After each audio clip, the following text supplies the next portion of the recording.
Interactive storytelling, why and how we tell stories. Game design.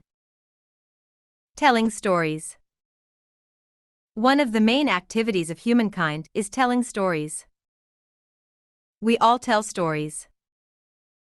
When we describe the day just passed to our partner over dinner, we're telling a story. When at the pub with our friends we list the problems we're having at work, we're telling a story. Every day, we are also passive listeners of other people's stories. When we read a book, the author is telling us a story. When we watch a commercial on television, the advertisers are telling us a story. When we listen to a song, the singer is telling us a story. If you think about it, every day we create and listen to stories. The whole world is some kind of cacophony of stories being mixed together and bouncing from one person to another, in an endless spiral of stories, tales, anecdotes. We are stories telling other stories. All these stories are being told and listened to because telling stories is a need. It's always been. From the beginning of humankind, man has told stories. Telling stories is an activity that humankind has been doing since before language and writing were even invented. Rock paintings. But what is our purpose when we tell stories? And how can all of this be applied to the creation of a video game? The series of articles Interactive Storytelling will deal with this topic, looking into the mechanisms of classic and modern narrative, and will provide you with tools to tell an interactive story. Why we tell stories. Telling stories can have different meanings and goals. Sometimes a story is a way to tell a fact, sometimes it is a way to exorcise our fears, in other cases someone tells a story just for fun. Telling stories is a way to express our personality and creativity, and to show aspects of our thoughts that we wouldn't be able to express otherwise. Indeed, storytelling and communicating facts are two very different matters. When we are communicating and presenting facts, we simply expose the pertinent events. That's what journalists do, for example, they present the facts as they happened, without personal details, opinions, or feelings. This way, the listeners can make up their own minds. But when we're telling a story, the narrative becomes personal. We add our opinions, we emphasize details that are important to us. And generally we filter the facts through our way of looking at things and our cultural background. Somehow, we customize the story we're telling so that our audience will get the message we want to convey, and not simply a list of the events. We don't want our listeners to come up with their own opinion, we want, first and foremost, to give them ours. And we do so because we want our storytelling to cause a response. Why we tell stories. We want people listening to our story to have fun, or feel moved. Or to sympathize with us, or get angry or comfort us. Even when we're not the subject of the story, we tell it to create an emotional response in the other person, maybe to share a feeling. Let me give you an example. Case 1, you're at the pub sitting by the bar, watching TV. The journalist is telling the news about the corruption of an important entrepreneur and explains that, as a consequence, many workers are going to lose their jobs. Response: the information is presented in a neutral way, and you process it according to your personal situation and decide how to respond. If you're a worker, you're going to feel empathy and then rage. If you're a writer, you might get curious, and maybe will want to write an article about the story. If you're a rich entrepreneur, you may be wondering about the possibility of easily taking over the business of the corrupted man. Whatever the response is, it's up to you. Case 2, a few minutes later, a man arrives and sits next to you by the bar. He starts to talk and tells you how desperate he is because he's one of the workers that are losing their jobs, and he has a daughter in high school and a mortgage to pay. Response: the information is now presented to you in the way your interlocutor intended. His story is filled with rage and disappointment. You process it according to your personal situation, but you're influenced by the way the story was told. Your response may be similar to one described in the first example or, instead, could be different, affected by the man who told this story. The better the narrator is at telling stories, the more he will be able to affect who is listening. An example told from a narrator. So, in summary, we can say that we tell a story to convey a message with the goal of provoking a response in who is listening. How we tell stories. The tools of the trade. We use tools to tell our stories. These tools are not just pencil and paper or a microphone. As we're going to see in greater detail, there are tools we often use without even realizing it.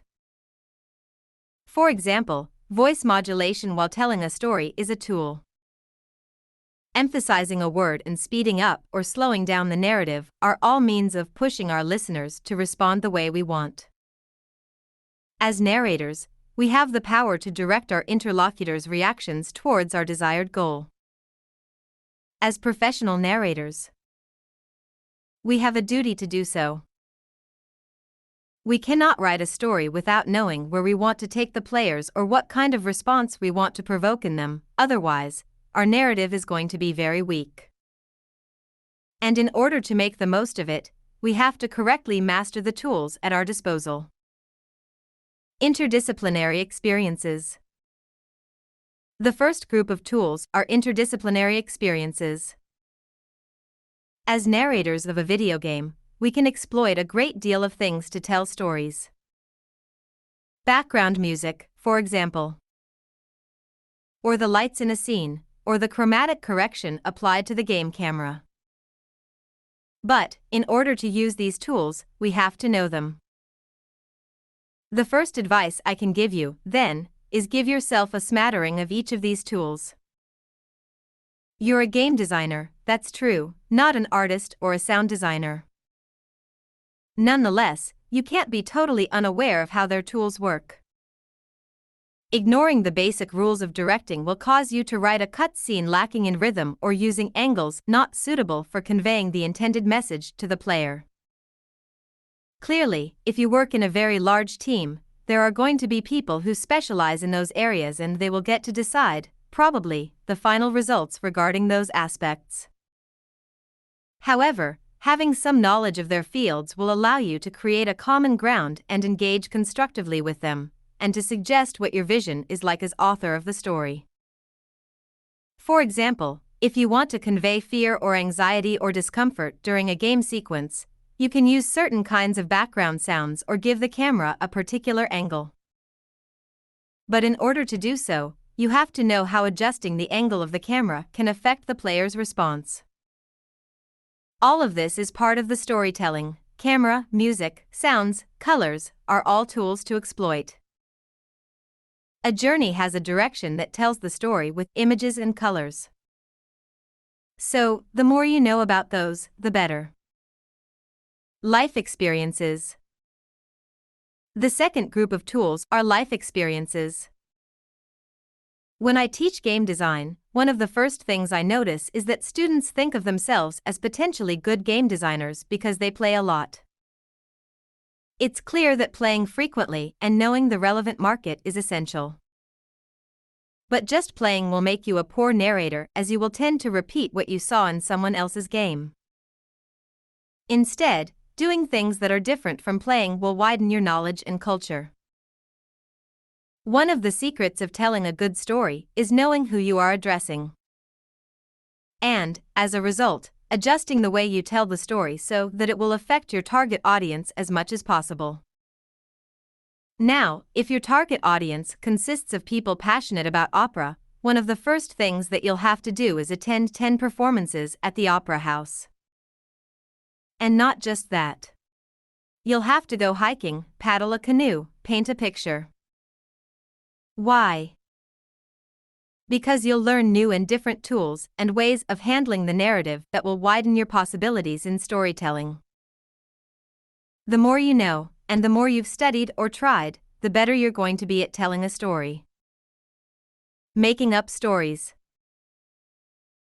One of the main differences between man and animal is the ability to tell a story. Many animals are able to communicate among themselves and transmit to each other information about the location of food or a source of danger. However, exactly as we do, animals are able to tell themselves stories. An animal can tell itself a story through dreams, while sleeping. I recently observed my cat. When he's asleep, he often makes the same noises and mouth movements as he does while hunting for bugs around the house. I did a little research and found papers that show that cats dream things that have never happened. But the big difference from our dreams is that animals cannot invent using their imagination. Their dream, even if it's never happened, is based on actual facts. We, instead, are free to dream and make up stories based on things that not only have never happened, but that can't happen. Imagination, therefore, is the third tool at our disposal to tell stories. We can make them up and make them believable sometimes until our listener is convinced that what we're telling is the truth. I think that politics is based on this principle. But I'm not a great expert in politics.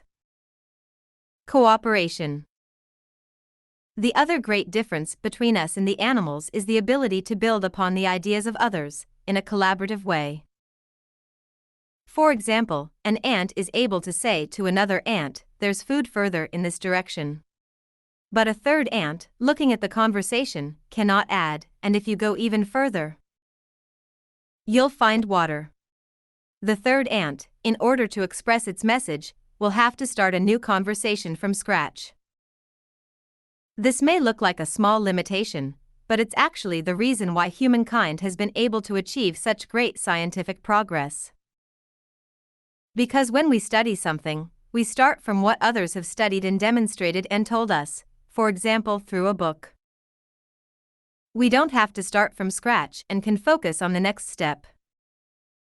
This is a way of telling stories cooperatively.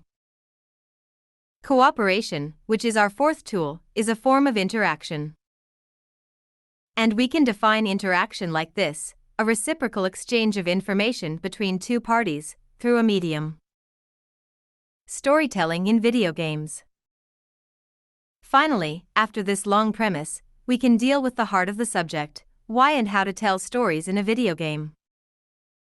We've made clear what storytelling means, what the purpose of storytelling is, and which tools we can use, and we also gave a definition to the word interactive, which is really important because, with the birth of video games, a form of narrative previously considered experimental has actually become one of the most popular and relevant kinds of contemporary narrative: interactive storytelling. And this is the reason why storytelling in video games is so important, because the way you can tell stories with a video game, you cannot tell them through any other medium. In fact, video games allow you to organize messages and to provoke reactions so complex and so powerful they make narrative a unique and, in many ways, new experience. Yeah, of course, interactive storytelling will be one of the new big things in the future. Conclusion. Man has been telling stories since forever, but only with video games did he start telling interactive stories. But what is a classic narrative like? And how is a video game narrative different from a classic one? Finally, how many kinds of interactive storytelling exist? The next video will answer these and other questions. Thank you for watching this video.